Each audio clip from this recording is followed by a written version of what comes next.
Subscribe करिए hifi study channel को, bell icon को प्रेस कीजिए लेटेस्ट वीडियो अपडेट सबसे पहले पाने के लिए। Hello friends, welcome back hifi study.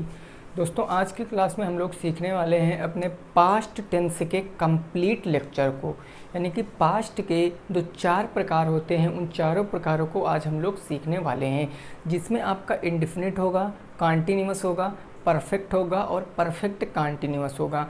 इन चारों टेंसों को हम लोग अच्छे से सीखने वाले हैं। तो वीडियो थोड़ा सा लॉन्ग बन सकती है, लेकिन आपको कंसंट्रेट रहना है। सबको आता है, लेकिन बस थोड़ा सा समझने की देरी है, थोड़ा सा प्रैक्टिस करने की देरी है। वो चीज़ आप कर लेना, आपका सारे डाउट जो हैं वो क्लियर हो जाएंगे। तो वीडियो को पसंद आएगी लाइक करना, शेयर करना और सब्सक्राइब भी कर लेना। तो आइए शुरुआत करते हैं पास्ट टेंस की। पास्ट टेंस आपके टोटल 4 प्रकार के होते हैं। सभी को पता है, अगर टेंसों की बात करें तो एक टेंस जो टाइम होता है वो टाइम के हिसाब से 3 प्रकार का, वर्क के हिसाब से 4 प्रकार के। और टाइम और वर्क का मतलब ही क्या होता है? टेंस, जब उनको ऐड कर देते हैं। तो जो आपका पास्ट टेंस है, इसमें पहला आपका आता है इंडिफिनिट। पहला आपका आता है दोस्तों इंडिफिनिट। दूसरा आपका जो आता है वो आता है कॉन्टिन्यूअस। दूसरा आपका क्या आता है भाई? कॉन्टिन्यूअस आता है। ऐसे ही तीसरा आपका आता है परफेक्ट। तीसरा क्या आता है? परफेक्ट। और चौथा जो आपका जुड़ जाता है वो इसी में जुड़ जाता है परफेक्ट कॉन्टिन्यूअस। परफेक्ट कॉन्टिन्यूअस, ये होते हैं आपके 4 पार्ट किसके? प्रत्येक टेंस के। अभी आपने प्रेजेंट में पढ़ा है, यही 4 होते हैं। पास्ट में पढ़ोगे तो भी यही 4 होंगे। अब देखो, सबसे पहले हम बात करेंगे इंडेफिनिट से। प्रेजेंट इंडेफिनिट टेंस से हम लोग शुरुआत करेंगे और इसको पढ़ेंगे। अब बात करते हैं कि सर पास्ट इंडेफिनिट टेंस की पहचान क्या होती है। पहले एक बात दिमाग में याद रखना कि पास्ट का मतलब क्या होता है। पास्ट का मतलब भाई, प्रेजेंट का मतलब आपने देखा वर्तमान होता है, और पास्ट का मतलब क्या होता है? भूत। भूत का मतलब दोस्तों क्या होता है कि जो समय बीत गया है उन समय की बातों को हम लोग अपने पास्ट टेंस में सीखते हैं। और अगर भूतकाल में कोई स्टेटमेंट दिया जाएगा तो उसकी इंग्लिश इंडेफिनिट में बनाएंगे। अगर कोई पास्ट में काम चल रहा है तो उसकी इंग्लिश कॉन्टिन्यूअस में बनाएंगे। अगर पास्ट में कोई काम विधिवत हो चुका है तो उसकी इंग्लिश परफेक्ट में बनाएंगे। और अगर वो परफेक्ट भी है और चल भी रहा है पास्ट में तो उसकी इंग्लिश हम परफेक्ट कॉन्टिन्यूअस में बनाते हैं। बस ये बात आपको याद रखनी है ना। अब देखो भाई, ये पास्ट मतलब भूत होता है, तो भूतकाल की सारी बातें हम लोग यहाँ पर सीखने वाले हैं। अब देखो समझो, यहाँ पर इंडेफिनिट का मतलब क्या होता है। अगर मैं इसकी पहचान की दोस्तों बात करूं, पहचान की, तो पहचान क्या होती है? वाक्य के अंत में क्या आएगा? वाक्य के अंत में आएगा लिया, दिया, आया, गया, ये सारे शब्द आते हैं। मैं आया, वह गया, वह नाची, तुम सोए, तो ये सारे शब्द क्या आएंगे? इसके अंतर्गत आएंगे। सोए तो हो सकता है ना आए, बट ये शब्द आपके आते हैं। ये शब्द आने के साथ साथ आपको प्रतीत हो जाएगा कि पास्ट में कोई इंडेफिनिट बात कही जा रही थी।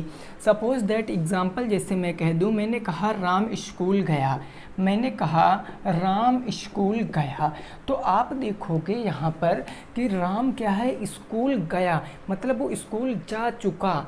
मेरे पहुंचने से पहले वो स्कूल जा चुका, मतलब वो काम पास्ट का हो गया। लेकिन मैंने स्टेटमेंट दिया कि राम स्कूल गया, तो इसीलिए क्या हो जाएगा? इंडेफिनिट में बनाया जाएगा।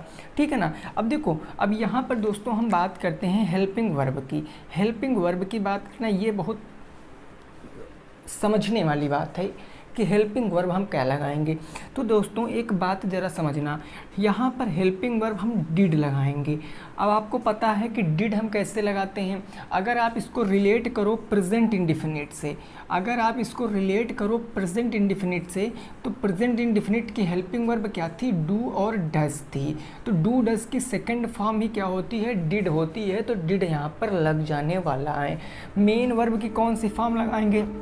ज़रा जल्दी से बताओ, इंडेफिनिट में मेन वर्ब की कौन सी फॉर्म लगाएंगे?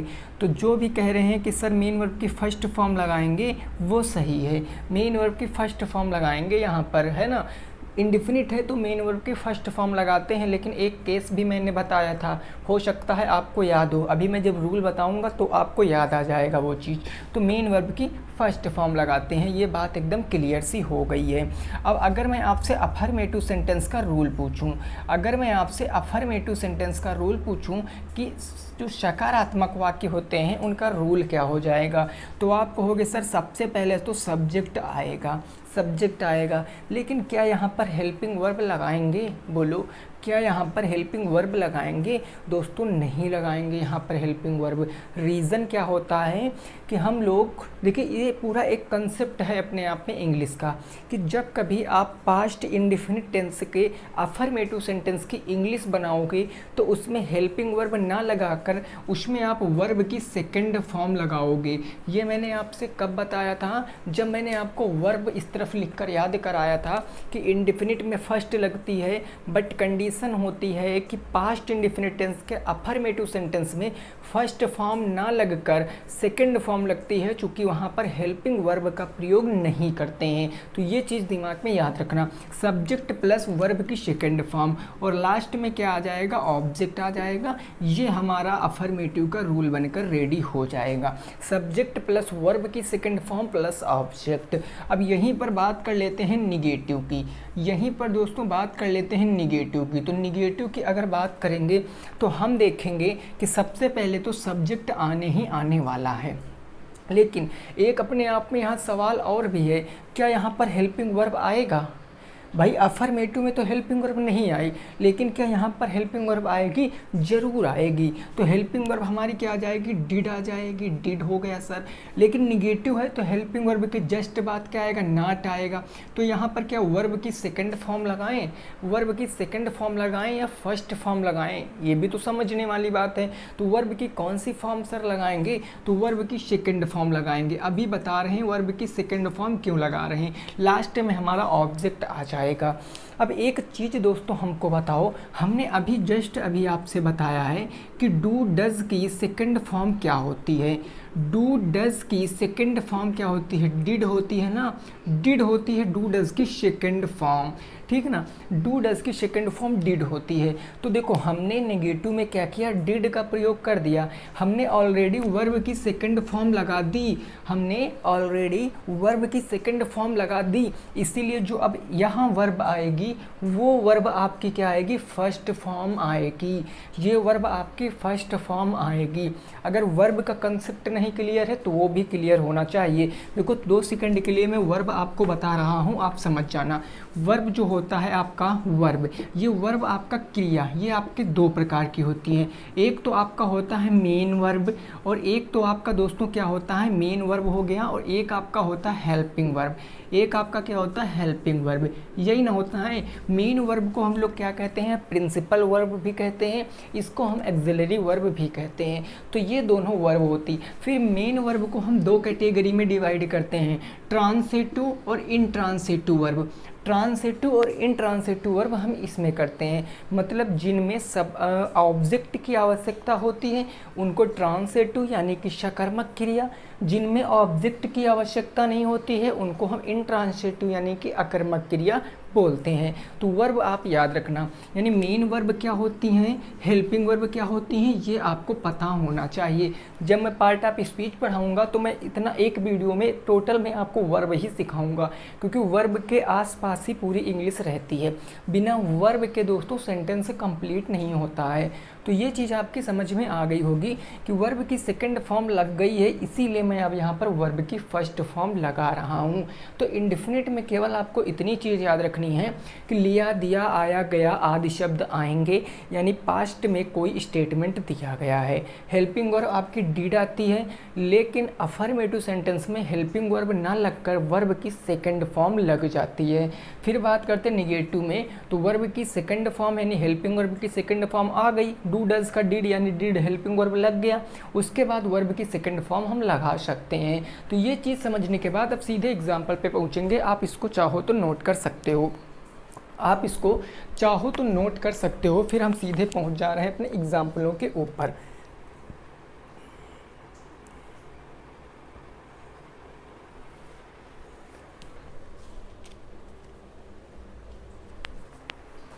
समझ गए हो ना भाई। अब देखो, अब हम लोग एग्जाम्पल इसके सीखेंगे।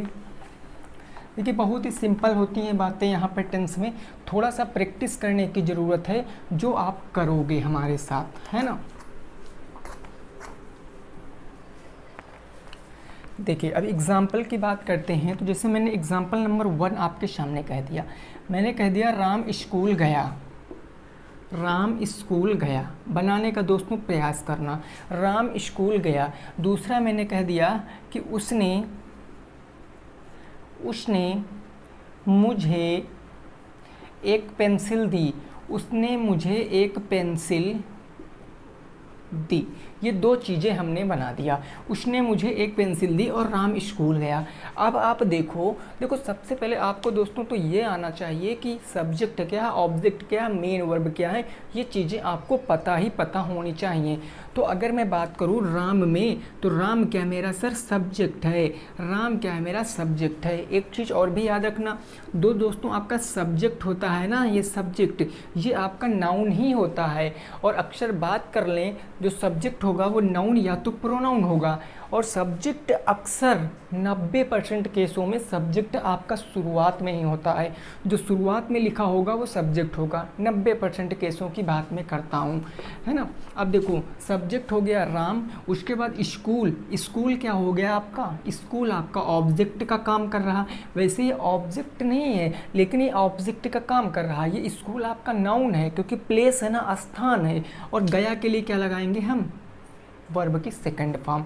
तो देखो सबसे पहले हम क्या करेंगे, राम। अब राम गया, जाने की क्या होती है, जाने की, तो जाने की गो होती है ना, जाने की गो होती। लेकिन इसकी सेकंड फॉर्म लगाएंगे तो क्या आ जाएगा, वेंट आ जाएगा, कि राम वेंट, और कहाँ वेंट, टू स्कूल। तो राम वेंट टू स्कूल, ये बन गया राम वेंट टू स्कूल, है ना। वैसे हम इसे बनाएंगे। सब्जेक्ट क्या है, उसने मुझे, और मैं क्या हो जाऊंगा, ऑब्जेक्ट हो जाऊंगा। मैं क्या हो जाऊंगा, ऑब्जेक्ट हो जाऊंगा ना। एक पेंसिल क्या हो जाएगा, उसने मुझे एक पेंसिल दी, तो एक पेंसिल दी ना, तो ये हमारा काम करेगा। अब देखो उसने की हम क्या लिखेंगे, अगर उसने हमारा फीमेल है, अगर उसने, या हम उसमें समझे अगर फीमेल है तो सी लगाएंगे, और अगर मेल है तो ही लगाएंगे। तो उसने के लिए क्या कहेंगे, ही। हम यहाँ पर मान रहे हैं कि वो मेल होगा तो ही। उसके बाद क्या आएगा, क्योंकि ये निगेटिव है नहीं, तो वर्ब की सेकंड फॉर्म दी। देने की क्या होती है, गिव होती है, लेकिन सेकंड फॉर्म लगाएंगे तो गेव हो जाएगा, यानी ही गेव। और क्या gave, a pencil, he gave a pencil, लेकिन किसको, मुझे। ही गेव आ पेंसिल, मुझे तो मी। ही गेव आ पेंसिल मी, उसने मुझे एक पेंसिल दी। तो आई होप आपको ये जो अफर्मेटिव था वो समझ में आ चुका होगा, ठीक है ना। समझ चुके हो भाई, क्लियर सी बात है। चलो अब देख लेते हैं निगेटिव को, है ना। देखिए निगेटिव की दोस्तों बात करते हैं, निगेटिव सेंटेंस की। तो रूल तो अभी मैंने आपको बता ही दिया है, एक बार मैं और भी लिख दे रहा हूँ। सब्जेक्ट आएगा, हेल्पिंग वर्ब डिड आ जाएगी, डिड के बाद आपकी मेन वर्ब की सेकंड फॉर्म ना लगकर मेन वर्ब की फर्स्ट फॉर्म लग जाएगी, और लास्ट में आपका ऑब्जेक्ट आएगा। लेकिन डिड के बाद नॉट भी लग जाएगा, क्योंकि ये नकारात्मक वाक्य है ना। अब जैसे एग्जाम्पल मैं कह दूँ, एग्जाम्पल जैसे मैंने कह दिया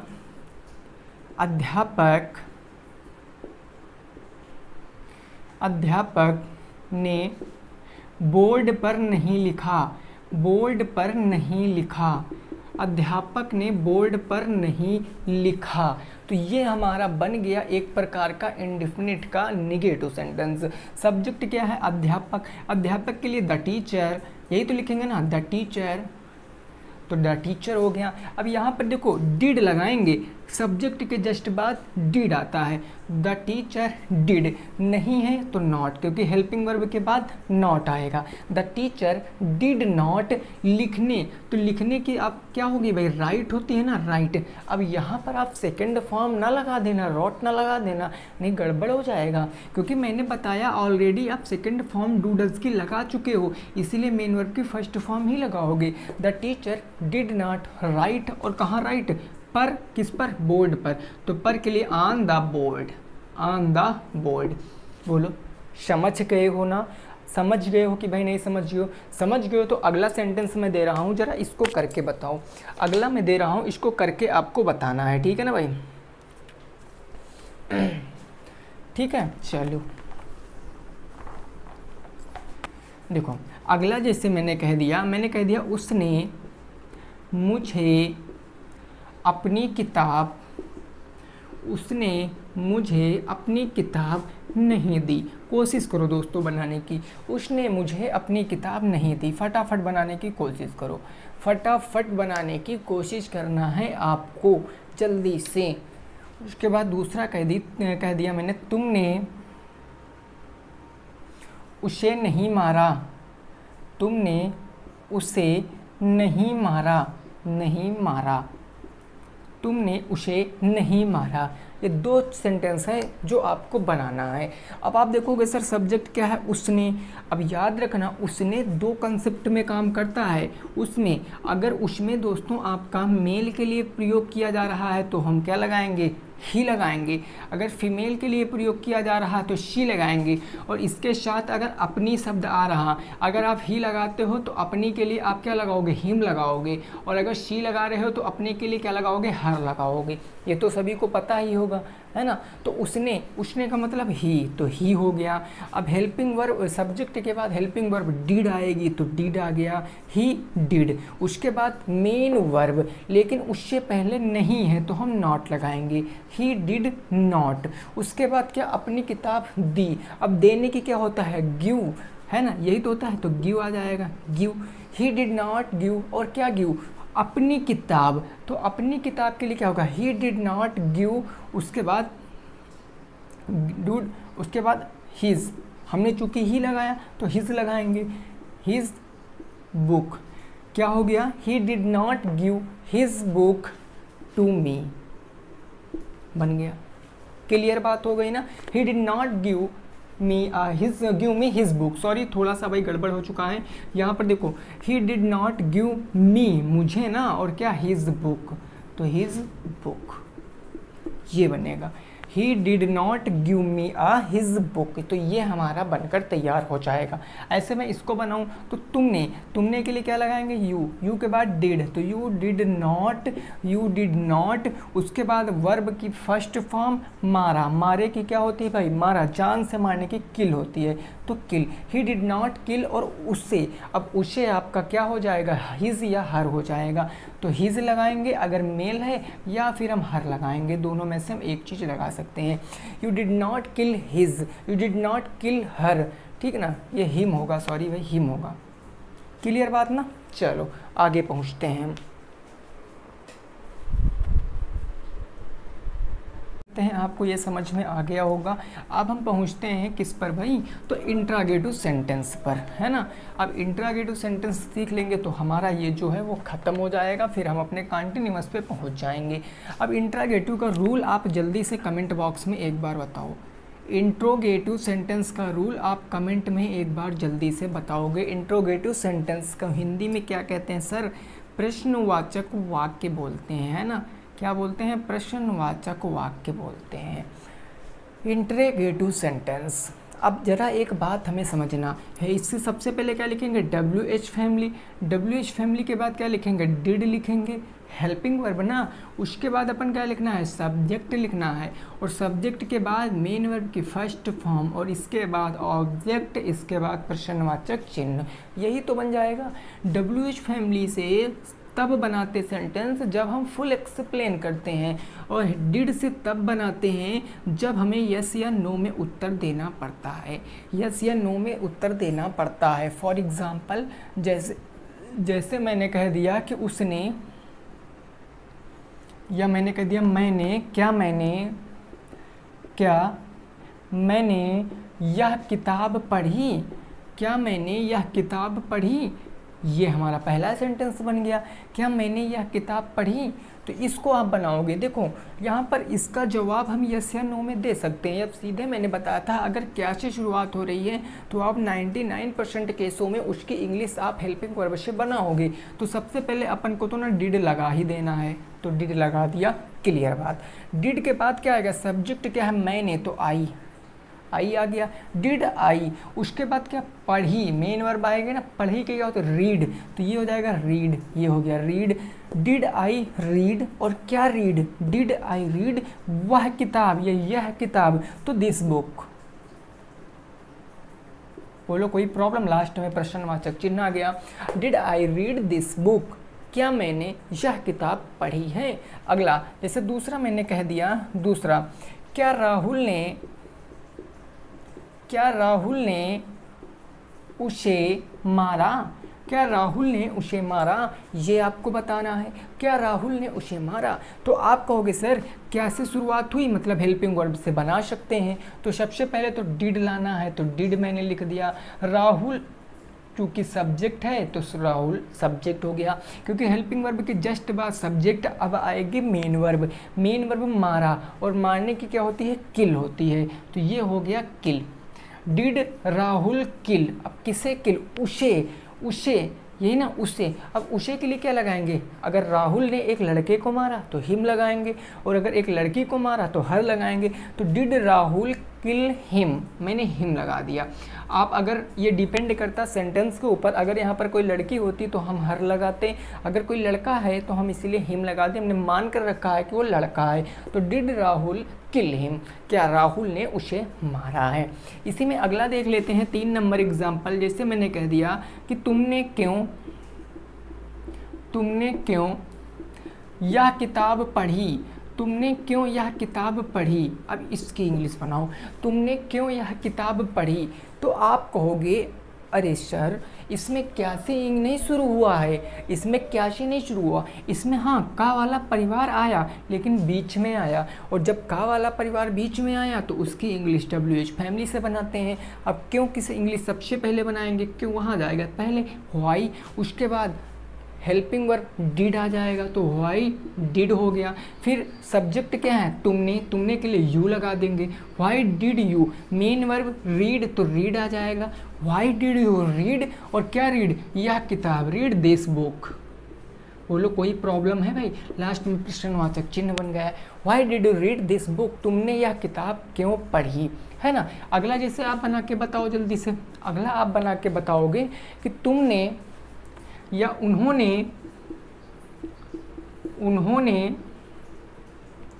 मैच क्यों खेला, उन्होंने मैच क्यों खेला, अब ये आपको बताना है, उन्होंने मैच क्यों खेला।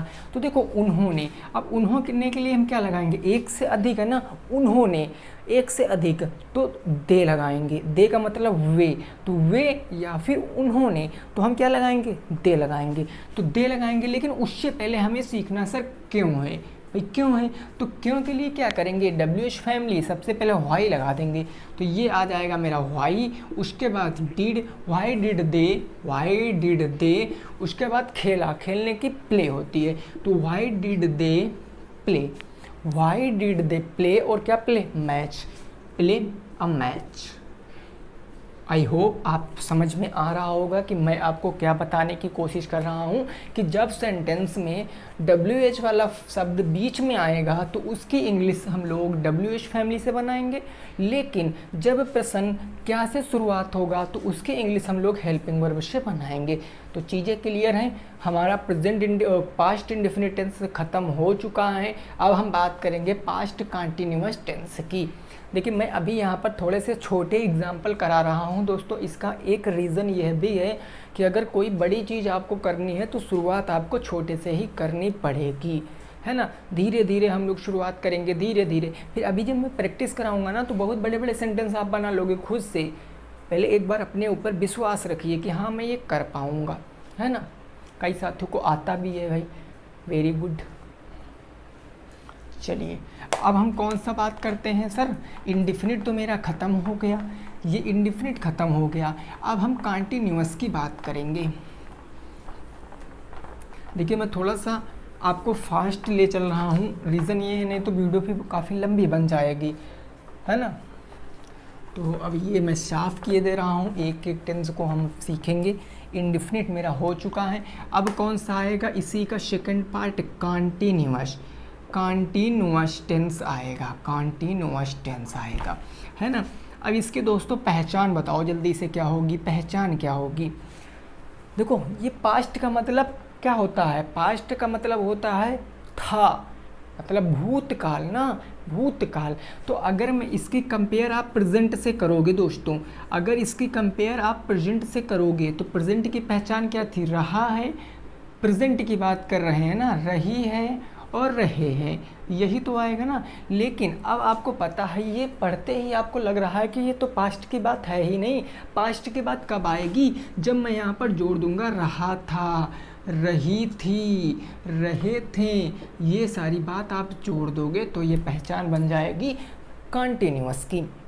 बात को समझना, ये कॉन्टिन्यूअस हमने रटने वाली बात सीख ली, लेकिन कॉन्टिन्यूअस का मेन मतलब क्या होता है, चल रहा। तो चल रहा है ये बात हो गई प्रेजेंट की, लेकिन चल रहा था ये बात क्या हो जाएगी, पास्ट की। मतलब पास्ट काल में, भूतकाल में कोई काम चल रहा था। जैसे तुम सेंटेंस पढ़ रहे थे, तुम गणित लगा रहे थे, मम्मी खाना बना रही थी, तो ये सारी बातें किसके अंतर्गत आएंगी, तो ये सारी बातें कॉन्टिन्यूअस टेंस के अंतर्गत आएंगी, ठीक है ना। आप देखो बात करते हैं हेल्पिंग वर्ब क्या आएगी, हेल्पिंग वर्ब क्या आएगी।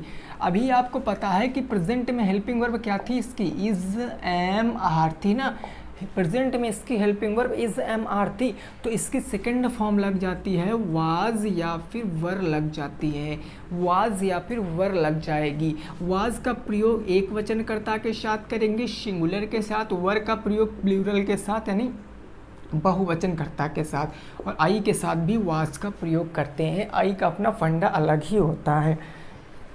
मेन वर्ब की कौन सी फॉर्म दोस्तों लगाएंगे बताओ ज़रा, मेन वर्ब की कौन सी फॉर्म लगाएंगे, तो आप कहोगे सर मेन वर्ब की हमको फर्स्ट फॉर्म साथ में आईएनजी, क्योंकि मैंने बताया था अगर आपका कॉन्टिन्यूअस है तो हमेशा आप मेन वर्ब की फर्स्ट फॉर्म के साथ आईएनजी जोड़ दोगे, काम आपका हो जाएगा। तो ये बेसिकली बातें थी जो आपको पता होनी चाहिए। बाकी रूल तो भाई सभी लोग बनाओगे, जल्दी से बता दीजिए रूल क्या हो जाएगा, जल्दी से बताओ आप रूल क्या हो जाएगा अफर्मेटिव और नेगेटिव का। देखो भाई इसमें तो सब्जेक्ट आएगा, सब्जेक्ट के बाद हेल्पिंग वर्ब आएगी यानी वाज या फिर वर आएगा, है ना, और हेल्पिंग वर्ब के बाद मेन वर्ब की फर्स्ट फॉर्म और आईएनजी आएगी। उसके बाद क्या आ जाएगा, ऑब्जेक्ट आ जाएगा, तो ऑब्जेक्ट आ जाएगा, आ गया ऑब्जेक्ट। अब यहाँ पर आप देखो सब्जेक्ट आएगा, हाँ सर, उसके बाद आपका वाज या वर आएगा, बिल्कुल सही। फिर मेरा नॉट आ जाएगा क्योंकि ये निगेटिव है, निषेधात्मक है।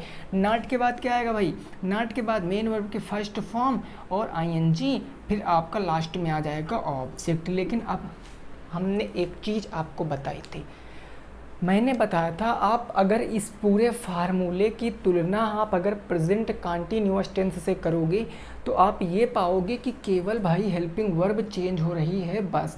वहाँ पर इज एम आर था, यहाँ पर वाज या वर था, बाकी सारी चीज़ें वही हैं। अगर प्रेजेंट से तुलना करोगे तो प्रेजेंट में भी सब्जेक्ट था, वाज वर के स्थान पर इज एम आर था, फिर मेन वर्ब की फर्स्ट फॉर्म आईएनजी थी और लास्ट में ऑब्जेक्ट था।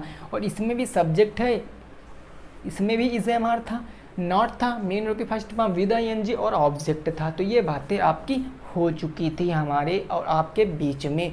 तो मैंने बताया था आपको केवल एक बार रूल याद करने हैं, बार बार हर टेंस के रूल नहीं याद करने हैं।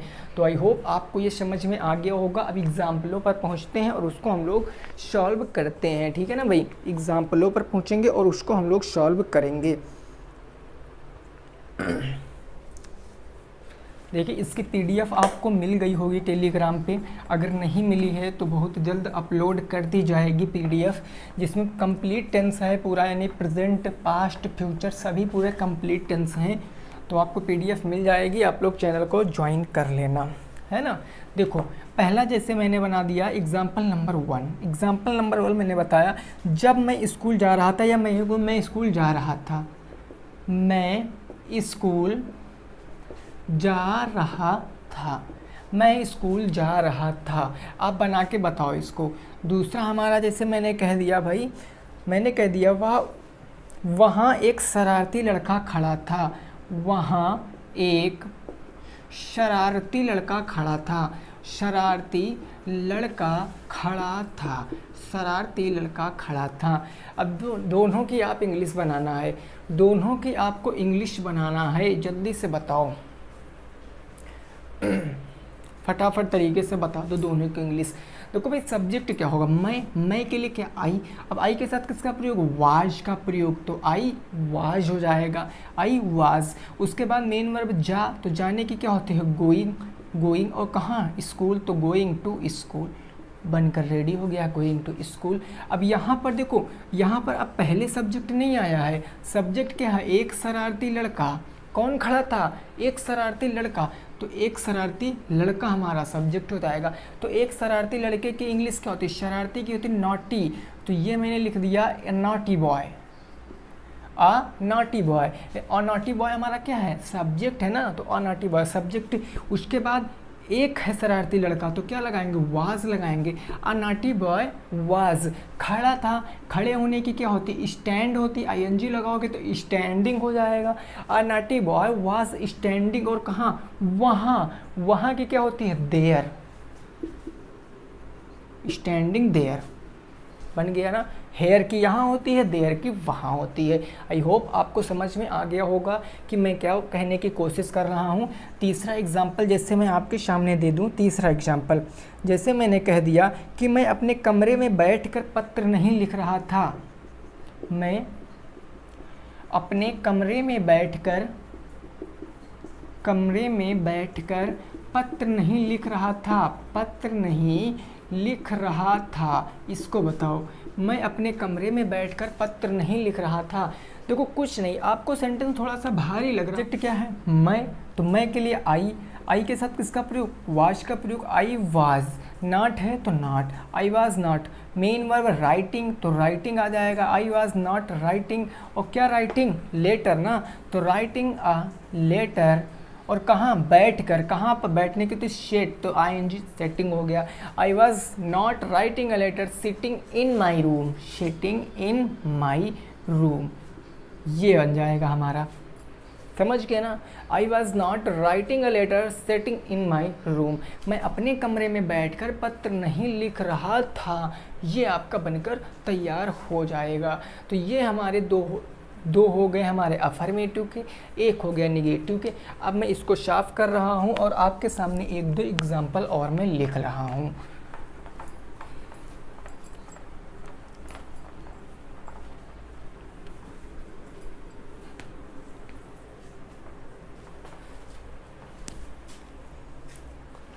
देखो जैसे मैंने तीसरा दे दिया, मैंने कहा सीता नहीं नाच रही थी, सीता नहीं नाच रही थी, बनाओ, सीता नहीं नाच रही थी। चौथा मैंने कह दिया, क्या अकबर किताब पढ़ रहा था, क्या अकबर किताब पढ़ रहा था, ये मैंने अगला कह दिया। 5 नंबर, क्या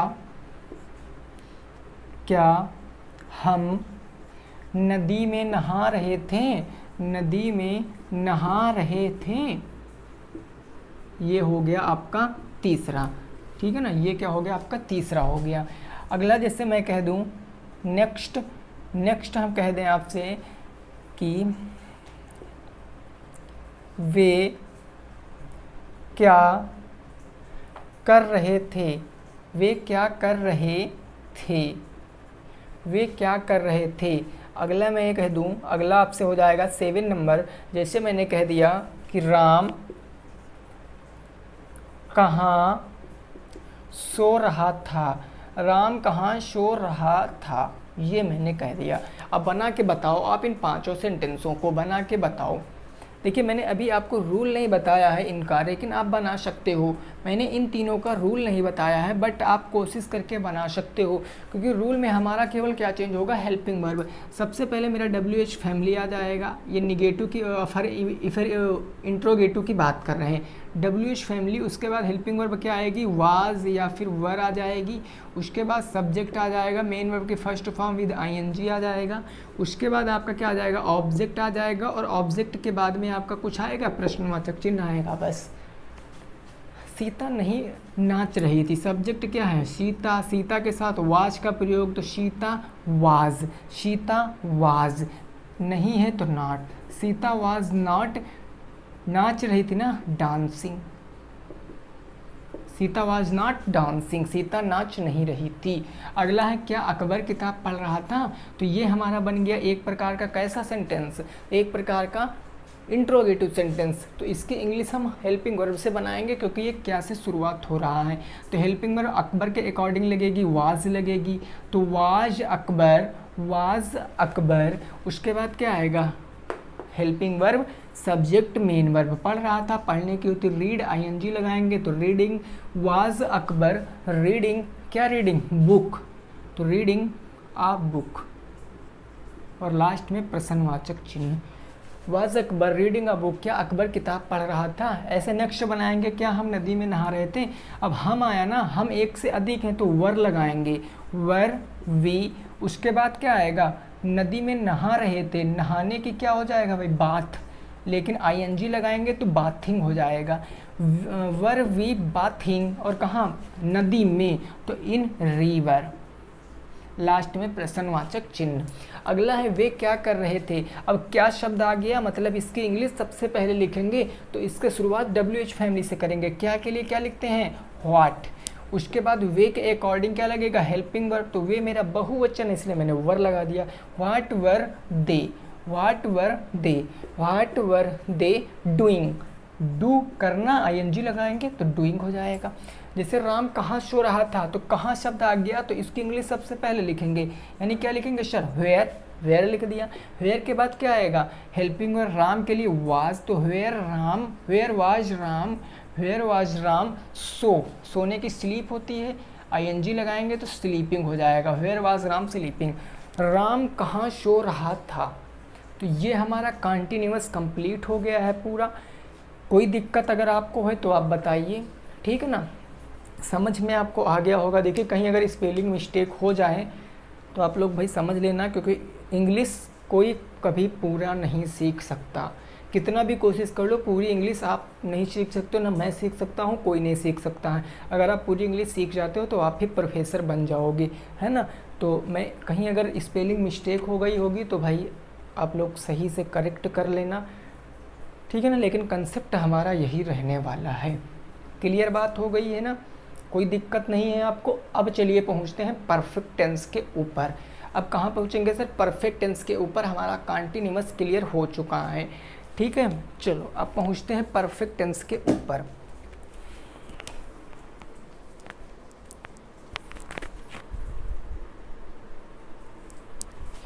कोई दिक्कत नहीं यहाँ तक किसी भी साथी को।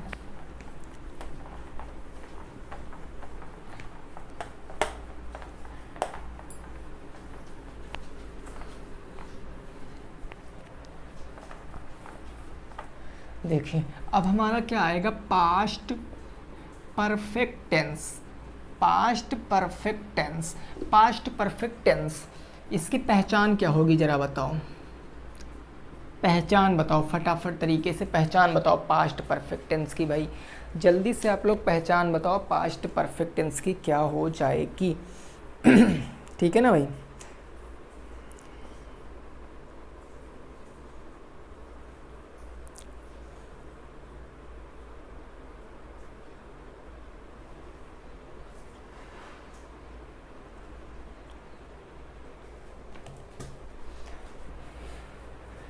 देखो चलिए बहुत से साथी भाई कमेंट कर रहे हैं कि पास्ट परफेक्ट टेंस की पहचान क्या होगी।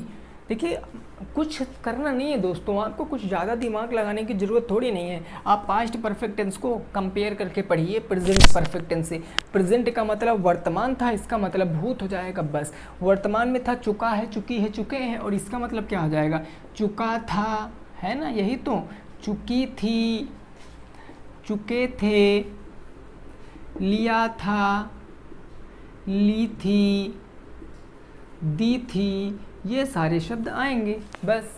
ठीक है ना। चुका था, चुकी थी, चुके थे, लिया था, ली थी, दी थी, लिया था, दिया था, सारे शब्द इसी में आ जाएंगे। लेकिन अगर आप सेंटेंस को पढ़ोगे तो आपको लगेगा कि भविष्य काल में भूतकाल में कोई काम हो चुका था पक्का, उसमें कोई भी गलती नहीं हुई थी, तो ये बात हमारी यहाँ पर हो जाएगी। अगर मैं दोस्तों हेल्पिंग वर्ब की बात कर लूँ तो हेल्पिंग वर्ब अगर पास्ट की पूछेंगे तो बताओगे आप हैज़ और हैव थी, इसकी सेकेंड फॉर्म आप हैड लगा दोगे, बस हेल्पिंग वर्ब हैड हो जाएगी, कोई दिक्कत नहीं है। मेन वर्ब की कौन सी फॉर्म लगाएंगे? परफेक्ट है हमेशा मेन वर्ब की थर्ड फॉर्म, परफेक्ट में हमेशा मेन वर्ब की थर्ड फॉर्म। और परफेक्ट के बाद ये सारी चीज़ें हो गई। अब अफर्मेटिव का रूल आप बता दीजिए जल्दी से। देखिए रूल हम लोग अफर्मेटिव, निगेटिव और इंट्रागेटिव का साथ में सीखने वाले हैं, फिर अभी एग्जाम्पल कर लेंगे, समझ में आ जाएगा, है ना। जल्दी से आप रूल बना के बताओ क्या होगा। अफर्मेटिव, निगेटिव, इंट्रागेटिव का रूल बना के बताओ क्या होगा।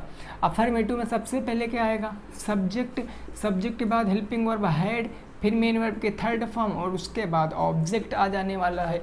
क्लियर सी बात है। निगेटिव में क्या आएगा? सबसे पहले सब्जेक्ट आएगा, फिर हेल्पिंग वर्ब क्या आएगा? हैड के बाद नॉट, नॉट के बाद मेन वर्ब की थर्ड फॉर्म और उसके बाद आपका क्या आ जाएगा? ऑब्जेक्ट आ जाएगा।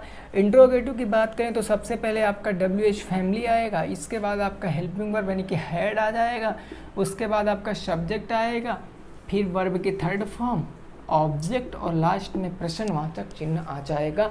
ये सारी चीज़ें आपकी होती हैं। उम्मीद करते हैं कि रूल आप बनाना सीख गए होंगे।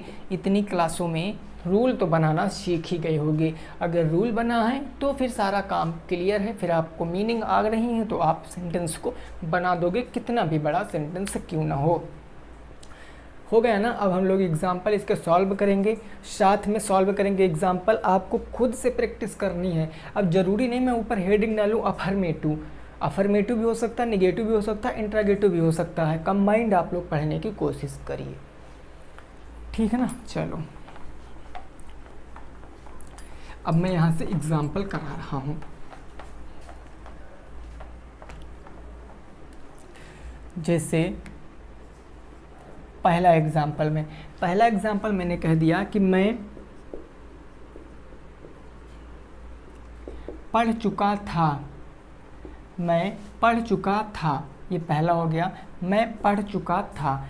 दूसरा, ये फर्स्ट नंबर है हमारा। दूसरा, तुम खा चुके थे, तुम खा चुके थे, तुम खा चुके थे, दोनों की बना के बताओ। फिर तीसरा, तुम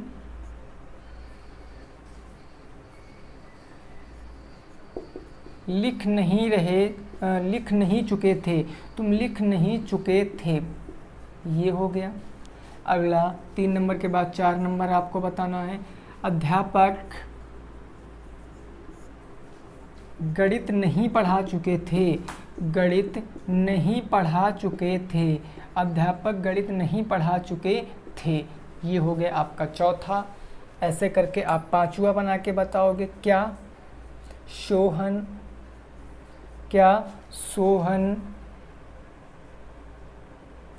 काम पूरा कर चुका था, पूरा कर चुका था, क्या मोहन काम पूरा कर चुका था। इसी को अगर आप 6 नंबर में अगला, जैसे मैं कह दूं, अगला 6 नंबर, मम्मी खाना क्या बनाई थी, मम्मी खाना क्या बनाई थी। ये 6 सेंटेंस हैं, आपको इनको बनाना है। इन 6 सेंटेंसों की इंग्लिश आपको बनाना है। जल्दी से बताओ इन 6 सेंटेंसों की इंग्लिश क्या हो जाएगी। मैं पढ़ चुका था, तुम खा चुके थे, तुम लिख नहीं चुके थे, अध्यापक गणित नहीं पढ़ा चुके थे, क्या सोहन काम पूरा कर चुका था, मम्मी खाना क्या बनाई थी। अब देखो ये हमारा किसके अंतर्गत आएगा? अफर्मेटिव, वो भी अफर्मेटिव, ये निगेटिव और ये इंट्रागेटिव, ये इंट्रागेटिव और ये हो जाएगा आपका डबल इंट्रागेटिव। सब्जेक्ट क्या है? मैं, तो मैं की इंग्लिश आई के साथ हैड, तो सिंपल सबके साथ आएगा। आई हैड चुका, पढ़ चुका ना, पढ़ने की रीड होती है, आई हैव रीड। के लिए आई हैव रीड। उसके बाद दूसरा हमारा हो जाएगा तुम खा चुके थे, तुम, यू के बाद हैड, खाने की क्या होती है ईट, और इसकी थर्ड फॉर्म ईटेन हो जाएगा। तो यू हैड ईटेन, तुम खा चुके थे। तीसरा तुम लिख नहीं चुके थे, तो इसके लिए हम क्या लगाएंगे, यू लगाएंगे, यू। उसके बाद हेल्पिंग वर्ब हैड, तो यू हैड हो गया, यू हैड हो गया ना। उसके बाद मेन वर्ब लिखने की थर्ड फॉर्म रिटेन हो जाएगी, तो रिटेन हो गया। यू हैड रिटेन, और क्या रिटेन भाई, लिख चुके थे, यू हैड रिटेन, तो यू हैड रिटेन हमारा बन जाएगा। इसमें तो कुछ ऑब्जेक्ट है ही नहीं, यू हैड रिटेन, चूँकि भाई नॉट है भाई, यू हैड नॉट रिटेन, ये बन जाएगा यू हैड नॉट रिटेन। अगला है अध्यापक गणित नहीं पढ़ा चुके थे, तो द टीचर हैड नॉट, पढ़ा चुके थे, पढ़ाने की टीच होती, थर्ड फॉर्म टीचड हो जाएगा ना, TEACHERD, टीच्ड हो जाएगा। और टीच्ड क्या, मैथ, मैथ, ये हो गया टीच्ड अ मैथ। अब इसको बनाएंगे, क्या सोहन काम पूरा कर चुका था। अब सोहन के अकॉर्डिंग हेल्पिंग वर्ब पहले लगाएंगे, क्योंकि हम इसकी इंग्लिश जो है, इसका जवाब जो है यस या नो में दे सकते हैं। हैड सोहन, उसके बाद मेन वर्ब पूरा कर चुका था, पूरा करने की होती कंप्लीट, और यहाँ आ जाएगी थर्ड फॉर्म कंप्लीटेड। उसके बाद क्या completed, work, had Sohan completed a work, completed a work. तो ये हमारा प्रश्नवाचक चिन्ह हो गया, had Mohan completed a work, क्या सोहन कार्य पूरा कर चुका था। ऐसे इसकी इंग्लिश बनाएंगे तो मम्मी, लेकिन क्या आया बीच में, तो इसकी इंग्लिश सबसे पहले what had mummy, what had mummy, what had mummy. उसके बाद क्या, खाना बनाई थी। अब खाना बनाई थी ना, तो क्या बनाई थी, बनाने की क्या हो जाएगा, कुक, लेकिन थर्ड फॉर्म कुकेड, और क्या कुकेड, द फूड, तो कुकेड द फूड हमारा हो जाने वाला है, कुकेड द फूड हमारा क्या हो जाएगा, राइट आंसर हो जाएगा। तो आई होप आपको ये समझ में आया होगा। बस दोस्तों, हम जो इसका लास्ट पार्ट बचेगा वो नेक्स्ट क्लास में सीखने वाले हैं भाई, इसका लास्ट पार्ट हम नेक्स्ट क्लास में सीखेंगे। अगर आपको ये चीज़ें समझ में आई हैं तो ठीक है, नहीं समझ में आई हैं तो समझ सकते हो आप, ठीक है ना। हो सकता है कहीं हमसे स्पेलिंग मिस्टेक हो गई हो, तो कोई दिक्कत नहीं, आप सही कर लेना। मिलेंगे नेक्स्ट वीडियो में, तब तक के लिए सभी साथियों को जय हिंद, ठीक है ना भाई। तब तक के लिए सभी साथियों को जय हिंद, जय भारत और वंदे मातरम।